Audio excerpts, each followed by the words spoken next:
સુરતના Palanpur canal road ઉપર આવેલા સમિતિની શાળામાં જૂનથી લઈને અત્યાર સુધીમાં તબક્કાવાર 2 4 નહીં 46 જેટલા વિદ્યાર્થીઓને હાંકી કઢાયા છે। એક યા બીજા કારણોસર આચાર્ય દ્વારા લિવિંગ સર્ટિફિકેટ આપી દેવામાં આવતા વાલીઓમાં રોષ ફાટી નીકળ્યો છે।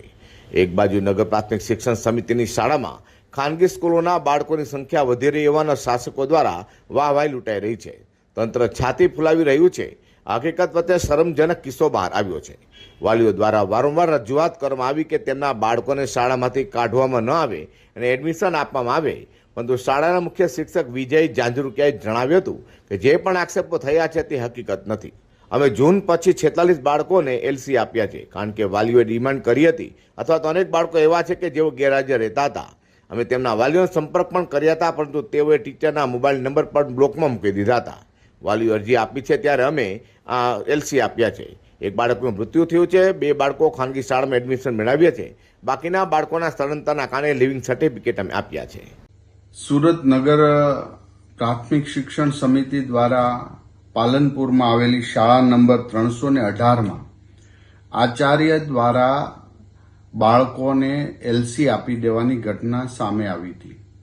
અમારા નગર શિક્ષણ સમિતિના અધ્યક્ષ ભાઈ શ્રી કાપડિયાભાઈ અને સભ્ય બેન શ્રી સ્વાતિબેન સોસાની જાગૃતતાથી આજે તેઓ શાળાએ ગયા હતા અને એ ધ્યાન મારા ધ્યાને દોરવામાં આવ્યું હતું કે આ પ્રિન્સિપાલે ગરીબ બાળકોને એલસી આપી દીધા છે અને આ એક સહન ન થાય એવું કૃત્ય જે આચાર્યએ કર્યું છે। એટલે તુરંત જ મેં શાસનાધિકારી મેહુલભાઈને સૂચના આપી। જિલ્લા શિક્ષણ સમિતિના નગર પ્રાથમિક શિક્ષણ સમિતિના અધ્યક્ષ કાપડિયાભાઈ સાથે રહીને એ આચાર્યને બરતરફ કરી દેવામાં આવ્યો છે।